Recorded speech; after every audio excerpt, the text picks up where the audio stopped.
Hello, gorgeous, and a warm welcome to Accepting. I'm Aline, your host, and in this beautiful episode, we're speaking with the wonderful Esther Lim, another incredible channel of animals. So get yourself cozy, grab yourself a cup of tea, and we're continuing honouring our beautiful sentient beings from the Rainbow Bridge into Green January. So much love.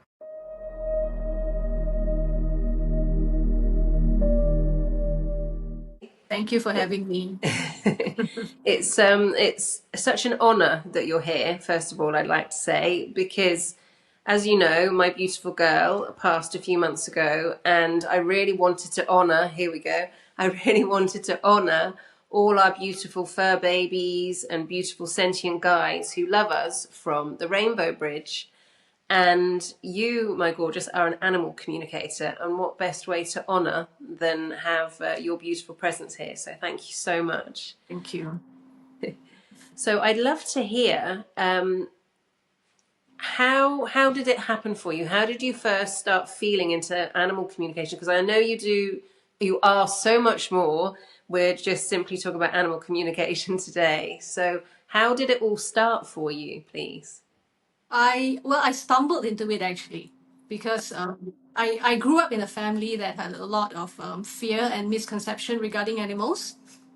So it was always that animals were not as sentient as humans, or they were dangerous, they were unclean, and stuff like that. So I was always taught to keep my distance from animals. Wow. So Yeah. I did when I was young. So I was that kid who ran screaming from a little Pomeranian. I ran across a busy main road because just because there was a little Pomeranian. Uh, but one day there was a very special dog that came into my life that completely changed the way I felt about animals. Wow. So she paved the way. Taking care of her changed me fundamentally. And so exactly. So she opened my heart to animals, to everything actually, and she paved the way for the animals to come after that. Wow. It's so interesting because I've got my Yogi tea here at the moment, and you get little messages on them. And I was thinking, why on earth have I got that message? And the message was just a moment ago was your greatest enemy is your fear. I And that's agree. so interesting that from childhood, because we're all completely well, we're sponges when we're younger, aren't we? And that's all we know. So we fit in to whatever we're told, and we believe whatever we're told. Exactly. Yeah. I've got I just like to say, I've got Mr. G, one of my cats to my right. Coco is just meowing at me over on the other side. So we might have a little bit of activity here. Okay. More than welcome. Thank you. The Pomeranian was actually just a dog on the street, someone else's dog. So I was no, I was a little kid at that point, and then I was just walking past the Pomeranian. I was screaming and all that. So that stayed with me till now. That Yeah, image of wow. me running. I think I was 4, and I was running across a busy main road. I think I gave my parents a very big heart attack. Oh, But so my first dog came into my life when I was about 20, 18, maybe 17, 18, around there. yeah, I It's got my. always, yeah, around somewhere around there. I cannot remember exactly, but she changed the way I looked at animals, the way I took care of animals. Mhm. And then she paved the way for the animals after that. And so after her, I knew that I would always want dogs in my life. I couldn't do without dogs in my life. So I didn't know animal communication then, but I spoke to her, every day. And then I told her, if you think I'm ready, and if you think that it is good for me, then can you please send another dog my way? Hopefully a miniature pinscher, because I wanted miniature pinschers. And so that night that I spoke to her, the morning after that, someone called and asked if he was giving up a miniature pinscher, and asked me if I wanted it. So that was just a few hours later. I didn't sleep the whole night. Wow. Early in the morning, someone asked, "Oh, there's this miniature pinscher who was terrorizing the other dog in the family, and they needed to give up the dog immediately." And all, I said, "I'll come and get the dog," and they told me, "No, I'll bring the dog to you. So tell me where you are, and I'll bring the dog to you." So I was so excited I couldn't sleep, and I was waiting for the dog to come. Mm-hmm. So my dog came. From the moment she came, it was like she recognized something, recognized me. She Mm. didn't even turn to say bye to the previous guardian. Uh, so we brought her home, and then she kind of knew her way around the house. And then I saw a picture of her little mate, her sister. So we were saying, oh, how nice if we could have her too. Because she was so cute. So 5 days later, the guy texted that he wants to give up the sister. Do we want? So of course we They said all yes. chose you. That's Yeah. so beautiful. It was so nice. So uh but because they are miniature pinchers, and pinchers have a reputation for having a mind of their own, Mm-hmm. so they were quite a handful when they were younger. Uh Okay. it was a bit chaotic. So I don't know what I was thinking, having two pincher Miniature puppies at pinchers. the same exactly two puppies at the same time. But I had a lot of fun. But they were ripping off the laminates from the cabinets, ripping the doors, biting into the doors. So we tried everything. We put them in a playpen, uh, but she was so smart that she actually pulled her crate to use it as a stepping stone out of the playpen. It's brilliant. So I came home, and she was on the couch with the TV on, uh, food that she had picked out of the garbage beside her, and then she was looking at me thinking why I took so long to come back. So these were all the antics that they had, but it Oh, was that's fun. superb. That's so funny. So it's like she sat on the sofa. Yeah, I'm watching my favourite programme. Grab Yeah. yourself a snack. Come and sit with me. What took you so long, you Yeah. know? So, but we tried everything. We tried training them at home. We tried we bought books to work on them. So what they did Mm-hmm. was they kept going to the bookshelf and pulled out only Cesar Millan's books. Only Wow. his books. They ripped it apart. They were biting it, tearing it apart, and then they turned to his picture and they peed on it. So, Wow. I mean, you have to laugh, right? Yeah. I don't know the whole story about Caesar Milan. I've heard that his ways are not liked by everybody. So I'm guessing that's what that was about. I would think so. I didn't know. I didn't know at that point. So someone lent me Cesar Millan's books and told me, look into look into his books, um, and see what you can do with your dogs. So they pulled out Yeah. his books, ripped Yes. them apart, and peed on his head. Heat on his head. And it's not just one book. Every time, so because it was a borrowed book, so I I was, of course, more worried, right? But they picked out all his books, just his books. We brought them, so I remember we brought them for an allergy test, a bioresonance allergy test. And the lady who was doing the test happens to be one of Singapore's top animal communicator. So Everything for a reason. yeah, so I actually knew her many years ago, because of the Okay. very first dog. We engaged her for a session with the very first dog, and then we left it as that. So now many years later, we are back there, and she was talking to us, and we were talking about the eating books and all.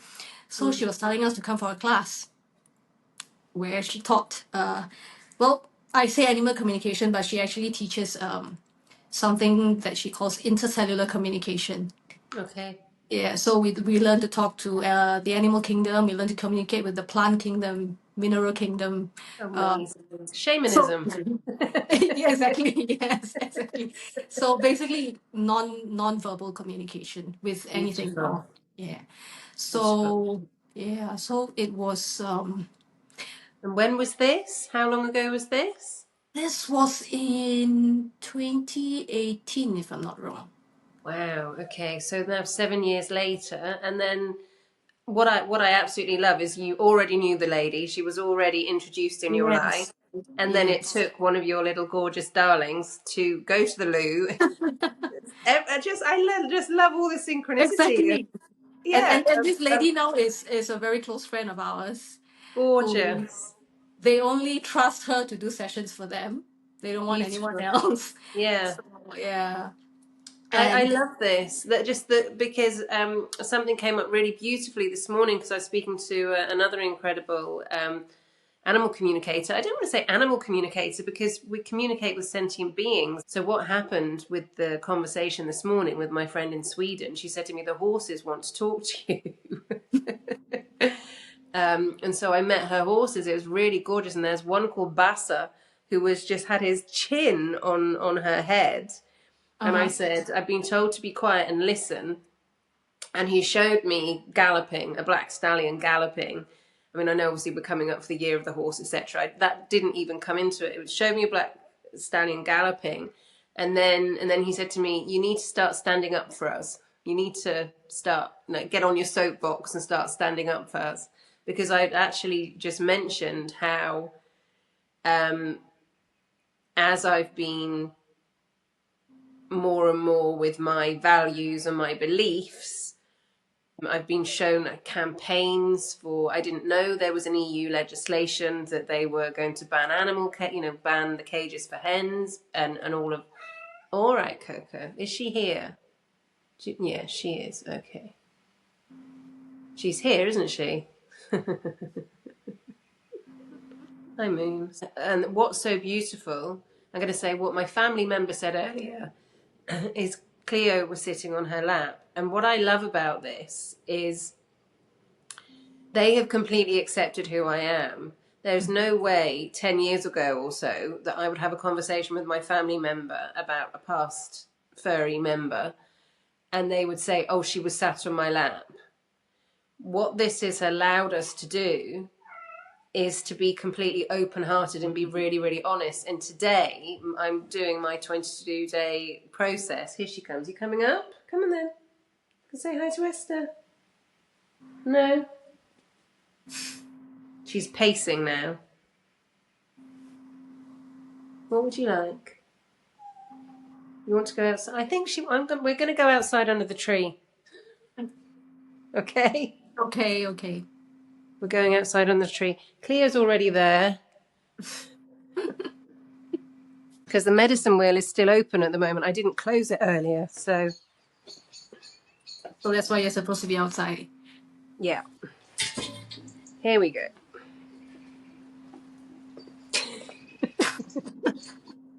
Thank you for your patience. I totally understand. I mean, I was trained by Min Pin, so It's not often that I move places and just go outside and stop in the middle. It makes complete sense that we're talking together and the beautiful work that you offer in the world, this is happening. So this is the tree of love. I think you've seen me under here before. There's a heart shape in the tree. And so let's go back to where you were introduced to your teacher, because our teachers arrive again when we're ready, don't they? So you were obviously ready. so we went for an allergy test. We brought them for an allergy test, and the lady, happened to be an animal communicator or who helped classes. So, she told us to come for the class. Yeah. So we went, and it was like stepping into a whole new world for me. I was fascinated. I was excited. I couldn't get enough of it. Mm. The idea that we could communicate with them on such a level, or the idea that the different behaviors and actions and all that, there is a deeper meaning behind that. And even to understand the bond and the relationship between us and our animals. You know, one of the very first things that I learned there was that we are not their owners, we are their guardians. We're their caretakers. Yeah, We're absolutely. the Yeah, guardians, and I loved it. absolutely. I loved it. So I really enjoyed that because it was very heart based. Gorgeous. And so from then, because you mentioned earlier that it was communicating with plants, Yes. um, intercellular. Did you mention it's Yes. intercellular? Yes. Absolutely incredible. Because, and I said shamanism. I'm remembering our conversation now. Yes. Yeah. Yeah. So there's it's so interesting because we put labels on this and this, and how similar so many I suppose traditions are, if you like, because shamanism is like day zero. Shamanism is nature, and it's so interesting because I've been really feeling more and more and more with when Cleo was here. I mean, she was my world. She still is my world. A lot of what I was able to do, if you like, revolved around Cleo, and I was told that she left so I could get on with it, and various other things as well. And what I'm really feeling at the moment is how we've all had quite a year, and it's almost so we're on the 9 years, so we're on a 9 year cycle. It's our end of our 9 year cycle, and how things are really changing all of a sudden. Yes. We've just come through the equinox, and obviously we know how important it is to have shade and light. And then it feels like just coming through this equinox and this incredible new moon energy as well. It's like we've just suddenly got clarity. It's like, oh, okay, because I actually, everybody's saying, actually, I have been shedding skins. I have been with the wood snake, because for me to enter into the year of the horse, I've got to be ready. I've got to be ready to forge forward. And these extra layers aren't helping anybody, especially myself. It's I'm feeling that too. Yeah.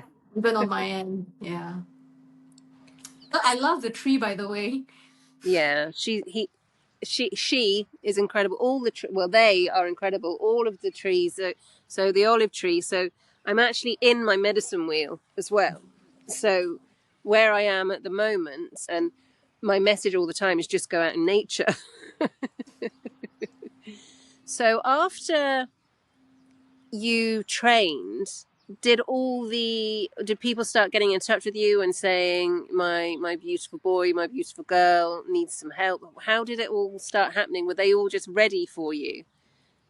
No, I needed to be ready first. Okay. Yeah, because um there was still a lot of doubts at that point after that, after the training, and then there was the practice and a lot of inner work to be done to get to that level. Yeah. So Yeah. was doing a lot of inner work. I was actually also um getting over the grief of losing my first dog as Oh, well. So I was still grieving for her while loving my two new dogs. Uh, what was her name? What is her Brownie, name?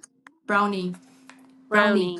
Yeah. Let's talk about So, Brownie, because we're honoring our gorgeous guides from the other side. So yeah, let's talk about Brownie. Brownie was the one who passed, the very first one who opened my heart to dogs, to animals. Uh, Yes. And then my two girls. So the first one who came was Hershey. Hershey. Okay. Yeah. And then her sister is Kimmy. Right. I think you can see the picture behind me, right? so so Oh, oh, wow, I can feel very them. They're amazing. give that as a gift to us. How Uh, beautiful. so That's it's very so beautiful. So you were grieving Brownie, yes, and you learning to went, love. yeah, learning to love again. Yeah. So are you okay to speak a little bit about your experience, or would you prefer not to? Yes, I'm okay. I'm Okay. okay. So about you mean about Brownie or Yeah, about Brownie, and because you mentioned that you were going through grief. yeah I Um, and um, it feels like I've been speaking to you all day, and obviously you don't know that I got a message this morning about turning grief into understanding. And this is what I really feel is the whole Green December is about turning grief into understanding. And if anybody is listening out there and this is helping them, this is what this is all about. And I was speaking with somebody this morning as well, and what started coming up was I shared how, and the sun's come out now. I shared how when I went into my Akashic records, and when I was coming out, the last sentence was, "Please stop grieving me, Mum." And that was a couple of weeks ago.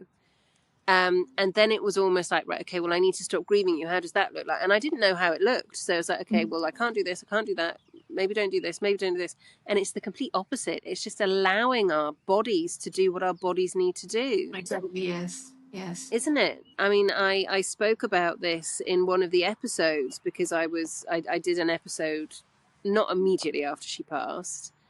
And it was just allowing and listening to my body. And would you say that's what our beautiful sentient guides help us with? They help us to connect with ourselves as They well as do. obviously nature. They help us to realize what's going on, with us before we even realize it. I feel. Yeah. So far, with all the animals who have passed, I have been there at that point. Even family members, animals. So, but I would say they taught me a lot about how to see death, Yeah. how to approach death, how to learn to let go, I would say. Yeah. Yeah. Because, so with Brownie, she had, she was old, she was 15 by then, so she had kidney failure. And obviously, so for me, I wanted to prolong her life. So we were doing everything that we could, up to the end when, she really wasn't doing well. And the vet was saying if she doesn't go within the next few days, you might have to consider, helping her. So I remember on her last night, I was staying up throughout the night, injecting stuff into her catheter every hour just to Yeah. prolong her life. Yeah. And then at one point she started having seizures. And that changed me because I looked at her having seizures and I didn't want her to suffer. No. Yeah. So that something shifted, and then I told her, if you really need to go and you are in pain and you're suffering, then please go. I told her I have an appointment for you at the vet first thing in the morning. And so she's supposed to see you about 10 in the morning. So, if you want to hold on to then, you can. If you are really suffering, then you have to go, please do. Mm. So the next morning, on the way there, we entered the highway and there was a jam, really bad jam. The moment I said, "Oh no, there's a jam," she started to leave. So she didn't suffer. I didn't want her to suffer any longer. So Mm. yeah.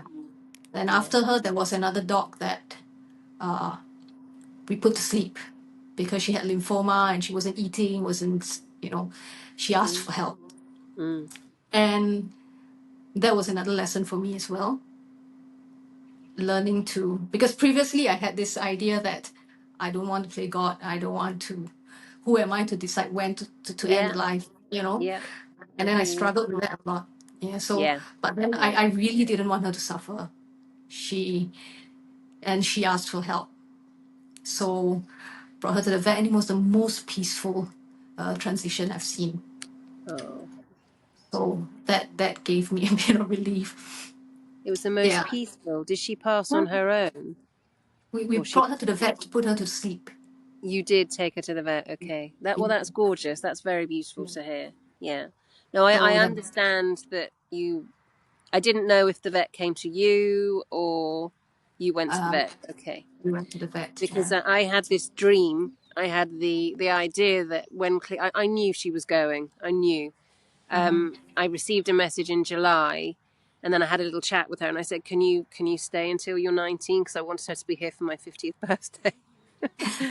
And exactly what you're saying now. I've been feeling that so much at the moment. I was driving in the car the other day, and this notion just came in. You know, if I was going to die now, how would I feel about it? Like, yeah, okay, yeah, fine, if that's how it's supposed to be. And then it's like, well, why are you so worried that Cleo left too early?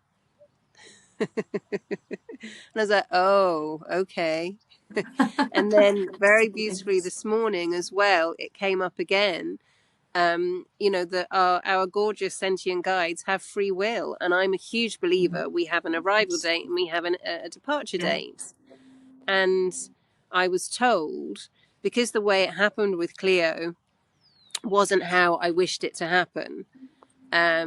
I've already spoken about it a couple of times on other episodes. I had the dream that the vet would come, all of us would be sitting around, we'd have her favourite music on, it would be very beautiful. It didn't happen that way. So if there's anybody listening and they're feeling that, oh, well, I should have done it this way, I should have done it this way, it couldn't have happened any other way. And I got the most beautiful message this morning as well. I was working with Stolas, you know, Stolas with the Goetia, Yes. and she helps with removing pain and giving us answers. And one of the answers that I didn't realize I'd been asking was just go out as yourself. Don't worry about how you're feeling once you've been out into the world. Just turn up as yourself and everything will be absolutely fine.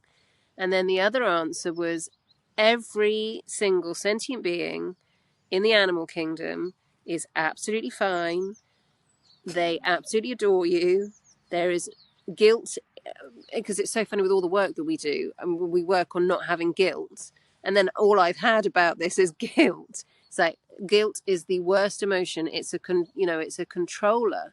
So it's been really interesting that that has come up for me, and I've been feeling, well, why has that come up for me? Because I've done so much work on that already, and it's as if, speaking in the present, it was as if that for us to get through to the end of our 9-year cycle, I'm talking about us as a collective, we've all had to go through something, whatever that is, whether that's loss of who we were before, loss of a relationship, loss of dear loved ones. There's something that's had to happen to leave that gap and leave that space so we can step into and Yes. accept actually who we are. And I'm getting on my soapbox again here. So would you like to talk a little bit about that? So, well, just to add on, so after our animals pass, they don't hold any blame. They don't hold any, No. you know, a lot of times people ask, should I have done something differently? Mm, What if I was there? I wish I mm, was there. You know, sometimes they are not there because the animals uh, choose to leave when their guardians are not there. Because mm. sometimes they know that their guardians cannot take it. Yeah. So then there will be guilt. Did I bring her to Yeah. the right vet? Did I do the right procedure? Should I have done more? Should I not have done this? Uh, should I have stayed home? And so there, with all the guilt and all that, the thing that I find with all animals, it's always just love after that. Mm, There's no guilt, there's beautiful. no blame, there's no they're just thankful for the life that they had. Yeah. You know, and it's always don't remember me as I was passing, remember who I was, celebrate who I was, celebrate the life that I had. Yeah. And I Gorgeous. think, yeah, it was so with Brownie it was the same. So I was grieving her while having Hershey and Kimi. Mm-hmm. And so I used to talk to her a lot, and then one day I heard her saying to focus on the living, you know, not to focus on the dead, but to focus on the living. And then she said something to me, that there will be people who will come up to me who need help with animals who have left, and you have to tell them this. She said, she told me a part of her lives on in every animal that I love and care for from now on, because whatever I've learned through taking care of her, whether it's medically and everything, shaped my experience with all other animals, whether they are my own or not. So she said that's how I live on. That's how she lives on. And she told me, you have to tell people that, I you love know. that so much. That's exactly what Cleo said to me. She said, "I'm in your heart. I'm everything that you do. I'm in the service Mm. that you offer." It's because she's been there. You know, she's when I've been in my in Akashic sessions, she's on my lap. You mean we've been in group sessions together? She's everywhere. She's always there, and I love that so much. And the confirmation and the validation that, and thank you for saying that, because that's exactly what I received as well. And some people could say, oh, it's a bit of a cliche, oh, she's always with you and she's in your hearts. Actually, she is. She's She is, there. and Yeah. well, what she made me realize was that um, from then on, every animal that I interacted with, uh, there's a part of her in it because of all the Beautiful. experience that I have had. Yeah. Um, when I do something, when I know how to take care of an animal a certain way, it's because I was taught that with Brownie. Yeah. Yeah, so she was saying, so that's how I live on. It's Uh, gorgeous. and so till this day, she shapes a lot of things that I do. When there are major decisions to be made, I feel her around. I see signs of her. So there would be maybe a car passing by with the number plate, which is her microchip number, for example, her license number, stuff like that. And Wow. sometimes I could feel her. I feel her actually physically. It's like a physical presence, Mm. and her settling on me, and Mm. yeah. That's So beautiful, because one of the things I wanted to ask you about was how do they communicate with us? And you've just answered my question before I Um, and I imagine they all communicate in their own separate ways, don't they? I know Cleo hasn't left. The when I brought her back after the vet the vet that I'd never met before trying to tell me that I couldn't take my baby Cleo out to the clinic. I don't think so. So I brought her back, and that's when it felt like that was her passing, because we were all there. She was on my Goetia mat. I wrapped her in white cotton. I chose the flowers from the garden. She was on her special pillow, and when she came back at first, I put her in the chair just gently. Um, I brought her back in the basket, and I opened up the basket, and instead of taking her out immediately, I just let all the fur family come along and just acknowledge before I yes. took her out. And Tigray was outside here. There's 5 trees in the garden. He wasn't coming in. He didn't come in all day before I took her to the vet. And when I came back, he was lying outside still, and he came in, and he just went around her basket.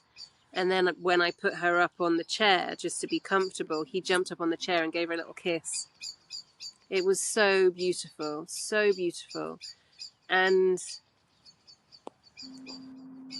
this is what I would like to ask as well. So we know that they're here, and we know that cats, for example, have their paws in both worlds. So when they pass, and although we can feel them, and we've got we're all, when I say we, I'm talking about the fur family. So when we're all working out our place again, can our other fur family members still see them and do, yeah. So what they're picking up then, so when they're processing grief, that's our grief that they're processing. Yeah. And theirs too also. Yeah. Yeah. And how do we know what signs do they let us know? I mean, I know obviously they can be out of character, or they can do very obvious things that to say to us, we're not okay, I need some help here.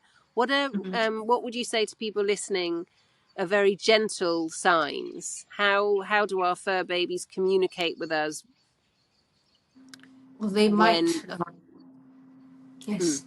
no, please. um. Well, they might be more vocal, Yeah. or they might retreat. They might retreat even more. If Yeah. there are more than one animal in the family, then they have to now recalibrate the hierarchy again, right? Yes. Um, they would they might be more clingy, uh, overprotective. Yeah. Yeah.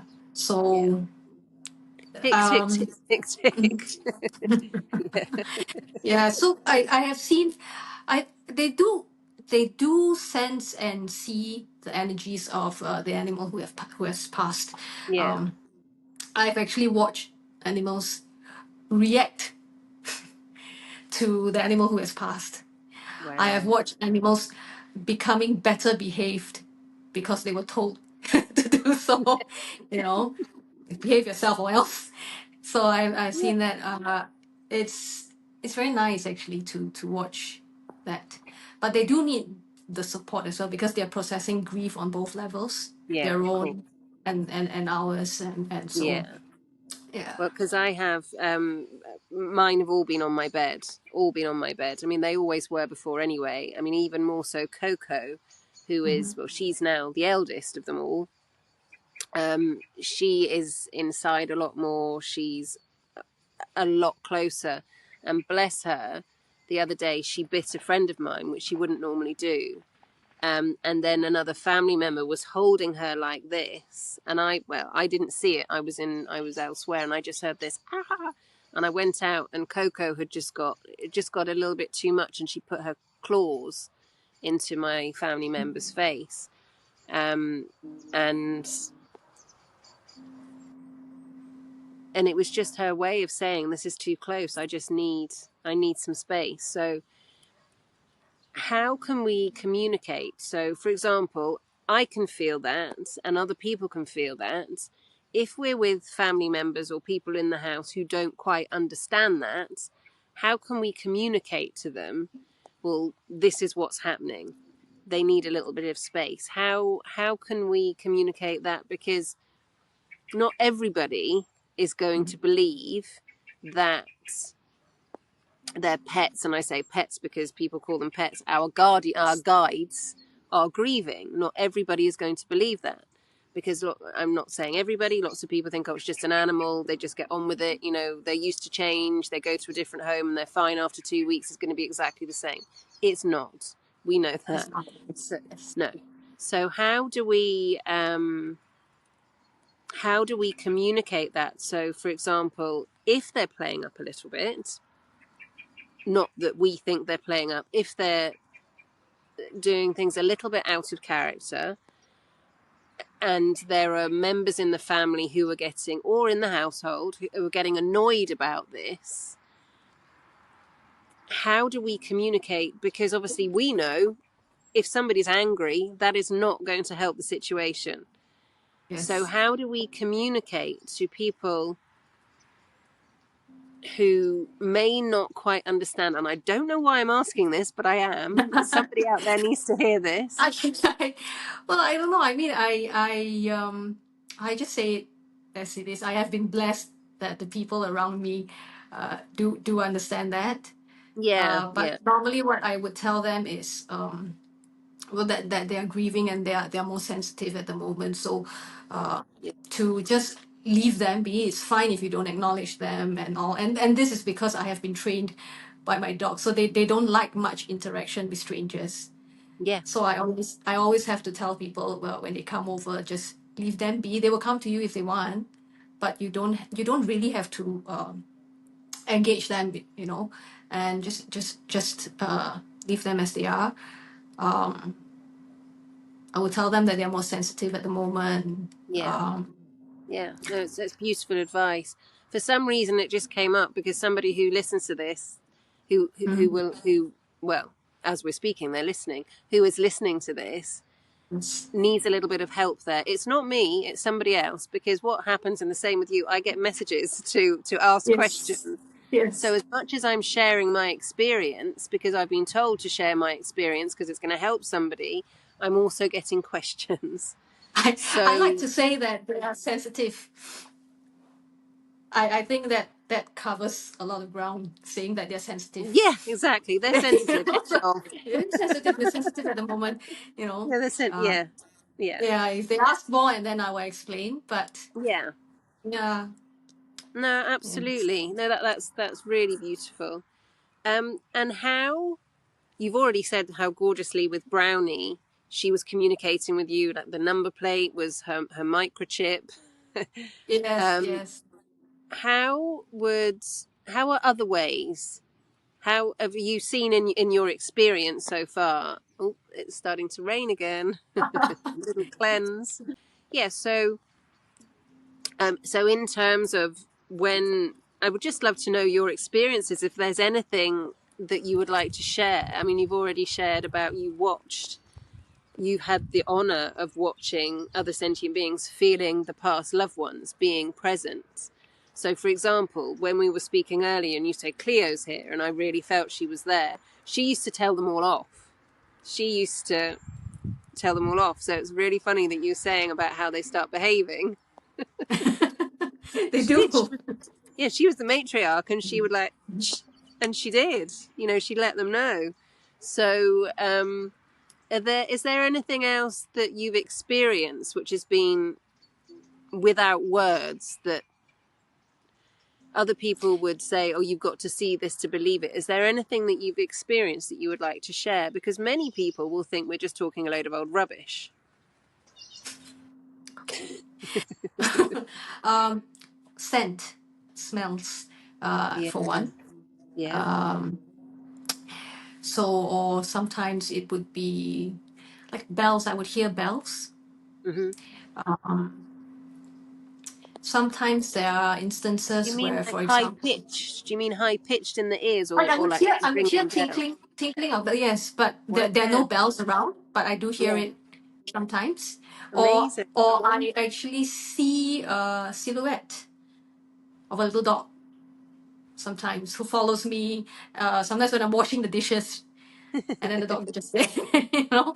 Amazing. Most of the time is when the brain is occupied doing mundane stuff. When you're not Yeah. so, yeah. So sometimes it is when you see certain things that remind you of them, Mm-hmm. or if you are thinking of your dog who was a golden retriever, for example, and then suddenly a bunch of golden retrievers walk by. That is your Yeah. dog sending a Yeah. message, That's beautiful. or something comes up with your dog's name, Mm, whether it's on TV, music. Yeah, mm, sometimes it is music as well. Uh, so certain songs, if you used to sing it to your dog or cats, or used to play it for them, and it comes on randomly, that would be a sign as well. yeah, gorgeous. Yeah. So it's this the similar situations when we feel, I mean, when we feel our loved ones around us. I'm not going to apologize for this because I constantly see Cleo everywhere. And I remember Yes. being told before, with Christos, he mentioned before how we can see memories. And I don't think Yes. this is memories. I'm pretty sure it's her. There could be. I mean, I drove into the drive the other day, and there's no way that it could have been any of the other cats. There was a white cat just Mm-hmm. outside as I drove in, just outside in the front garden, just going underneath the bush that she used to like. And I thought, I'm just gonna. I know I'm in grief, so I could be making this up. Yes. So I just checked where they all were, and there's only one other white cat that it could have been, and Huh? they were nowhere near. Nowhere near. It was her.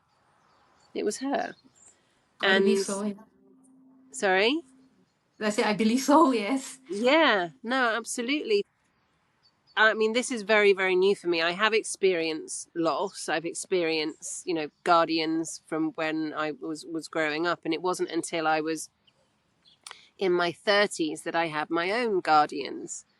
And we came to Spain together, and I came with Cleo and her sister Ella, and Ella went missing, so I didn't get to say goodbye. So I experienced the grief. Like, I never Mm-hmm. saw her again. She went missing. I know what happened, and the couple of days later, Cleo went missing as well. 2 weeks. She was gone for 2 weeks, and I thought that was it. Somebody had put a shoebox on my front door with two kittens in it, and I was moving home, moving somewhere else. And my neighbour phoned me and said, Cleo's here. After 2 weeks, she came out. And I think she was locked in somewhere. I was going everywhere looking for her. It was almost as if she went, she's going, I've got to get out of here. She's gonna You do know? stuff. Yeah. And Yeah. that, I mean, that was heartbreaking enough that, you know, that she wasn't there. And she guided me through so much. I mean, I was drinking alcohol then. So I was numbing everything anyway. You know, that was my coping mechanism. So now I don't drink alcohol. I don't have any vices, as it were. And I'm feeling absolutely everything. And I was speaking to the beautiful lady, obviously you're a beautiful lady as well, speaking to the beautiful lady this morning. And I said to her, you know, there's empaths and then there's us. Because I just feel, and I know you do as well, I just feel so much. So I just think it's really beautiful to have really honest conversations with people. And if you feel to come and speak to you, for example, you can speak to people's loved ones who've passed. That's Yes. beautiful. That's so beautiful. So to offer that's absolutely gorgeous. And so if you're feeling anything like that, you're getting a message, yes, I need to speak to this person, or I'm feeling to call that person, go with that. Absolutely go with that. Because look what happened with you. You know, you went to the allergy test, ta-da, and they're always Yeah. communicating with us, aren't they? They're always Mm. communicating with us. So, yeah, thank you so much. I'm going to put all your details down so people can get in touch with you as well. I know we had a list of questions to go through, and it's gone. And Yeah. today has been like this, and I'm accepting that. And thank you for going with me with this, because You're welcome. today has been a real my conscious cocooning process. Today, as I am honest, and it Mhm. almost feels like I'm having conversations, so people can hear my process with you that will help them, Yes. if that makes sense. I've been It told to be was. quiet from. Yeah, I've been told to be quiet because there's something coming in for you to say. So I'm just going to zip it. Is there? Well, it was the same for me. I had everything set up, the laptop set Yeah, up, all prepared, and then you know what happened. So yeah, nothing is absolutely. going according to plan, and then that has been the energy for the whole week Yeah, for me. For me, yeah. I love that. It's been for me as well. And yesterday, being the 22nd of December, I was in the medicine wheel saying thank you to the sun rising. Then I was in my new moon bath, and then everything kind of everything clicked into place, but not how I expected it to. And it's about not having expectations, isn't it? And I feel so much. The main message that our beautiful sentient guides is just like let them go. Is that let them go without guilt and just feel the love that they've left, and that's it. And to celebrate their And life. to feel the love and celebrate their life, absolutely. And to look at videos and photographs and remember and not Yes. talk about them. I think what's been so beautiful for me with this experience is because I was on my own for 4.5 months, and then there's people in the house again. I was communicating by phone, everything. So people weren't, people can feel a bit uncomfortable, can't they? So they were experiencing what they were okay with experiencing, and then now they've returned to the house. They can be completely honest and open about what's happening, and there have been tears. I've cried every day, and I probably will cry every day. It's just my releasing. And for my family member to say to me, Cleo's been sat on my lap, that's beautiful. Yeah. That's really It is. beautiful. It Yeah, is. really, It's really very nice beautiful. that they. It's very nice that they acknowledge. Yeah, It's like, yeah, yeah. yeah. And I feel, and I spoke about this before, and it might have been this morning, it may have been just a moment ago. Um, it's when we really connect with our values and our beliefs, and we're really honest and truthful about who we are. Yeah. There's no space for anybody to feel uncomfortable, because we're just being we're just being authentic. Yeah. And I know that's banded around authentic so many times. So that is how animal communication is actually. It's Okay. all about returning to the heart, Yeah, because I feel that the secret language of animals is actually the secret language of our hearts, I love that. of of going back to heart-based coherence, you know, and that's where we meet them. Yeah.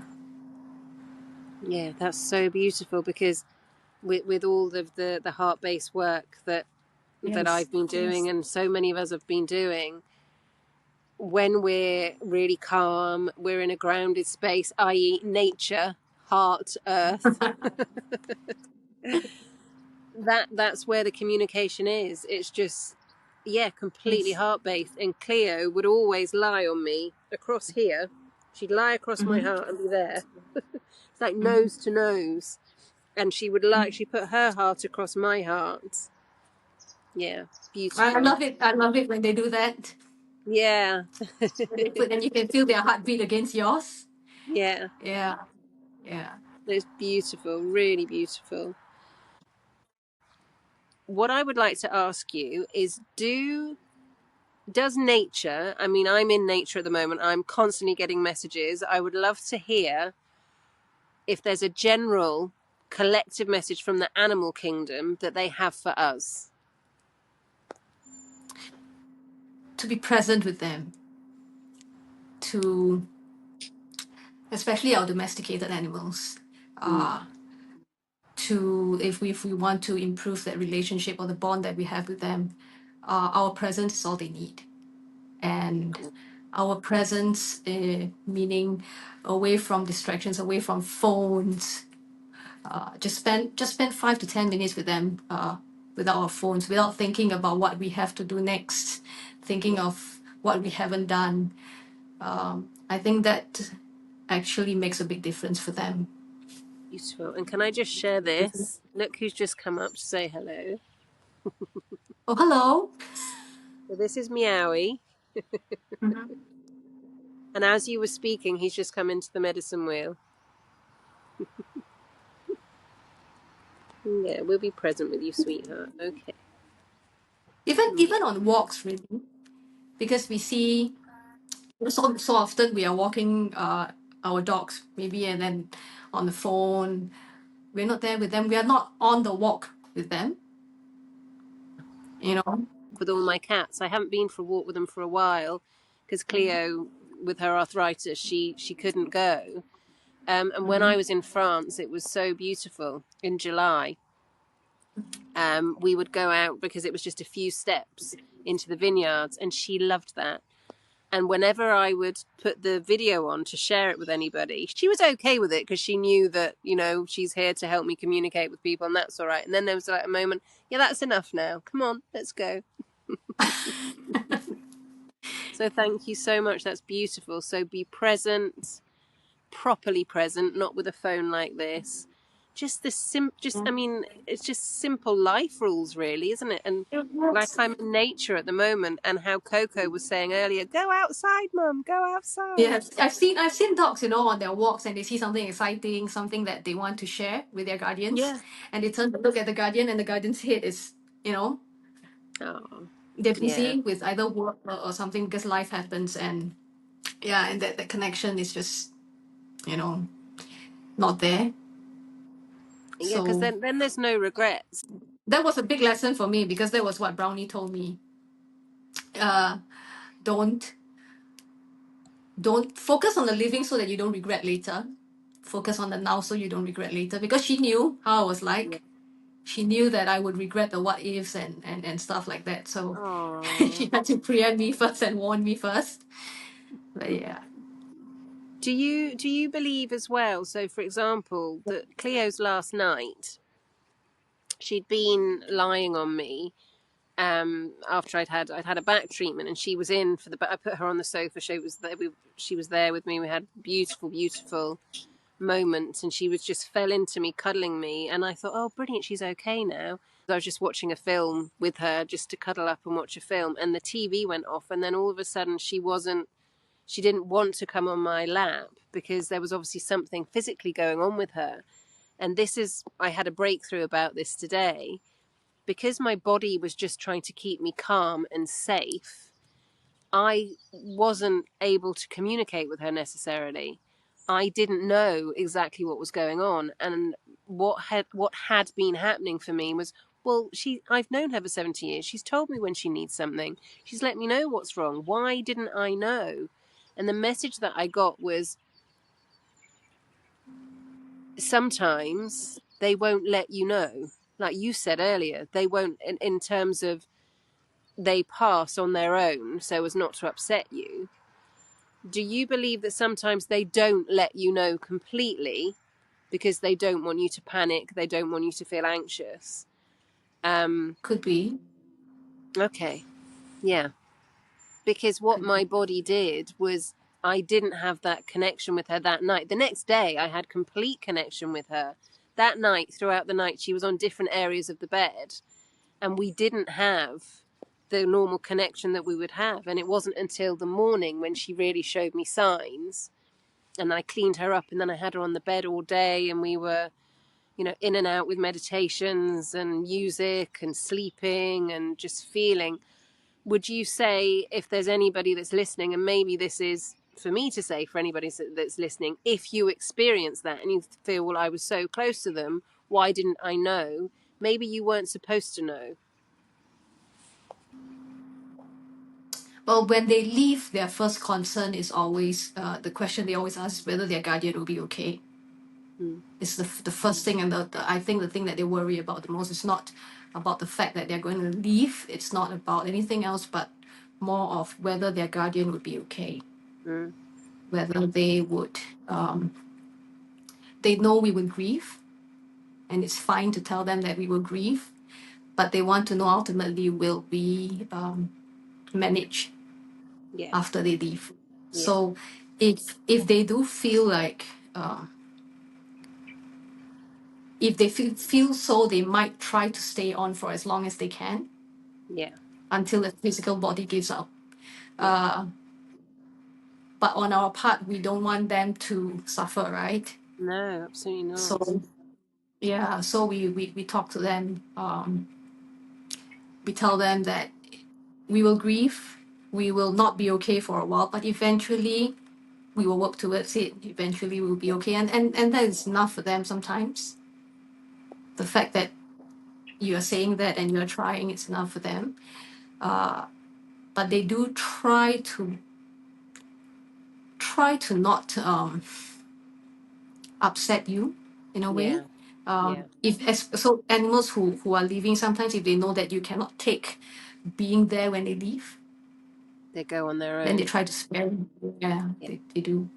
They do. yeah. So sometimes people ask, I was there at the vet the whole day. How come she left in the 5 minutes that I was gone? Mm. Yeah. Yeah. So I Okay. think Oh, it's wow. also Yeah. That what happened for me was, I was given a distraction when she passed, because I had a message saying, "Do you know this cat?" And it was one of our Mhm. neighbours' cat. They were away, and bless him, I looked after him for 2 weeks, and I was with him, and he was saying, he showed me the Rainbow Bridge. He was saying, "I need to go now. I really need to go," and it wasn't my decision to make. And he wasn't allowed in his house because of whatever reason. He was an outside cat, and I was just like, you need to be inside and be loved. So he was with me, and that was my distraction. It was that, when you haven't got time to grieve, you've got to look after this beautiful boy. And then when he did go, I knew that I just wanted to say, this is what felt so difficult for me. I tried to say to the vet, he needs to go now. He doesn't need an x-ray. He doesn't need to go the half an hour journey to another vet that has an x-ray machine. He needs to go now. He wants to go. And I said, and they're very welcome, the family, if they want to come here and help him pass. here, and I really struggled with this because it wasn't my decision to make. As much as I knew and I expressed it, it was not my decision to make. And exactly what happened was, I remember his little face when he was going into the vet's car, just looking at me, and I gave the vet the music that he liked, and there was a woman who was at the clinic who stayed with him with the music, and he was there for an hour. So he was spent sharing his love for an hour before he went to the other clinic, because the clinic he was being taken to was where Cleo passed, and I didn't want to go there. And also, it wasn't my responsibility, and I say this, I don't know why I'm telling you this, and I say that it was my responsibility to listen to him and give the messages.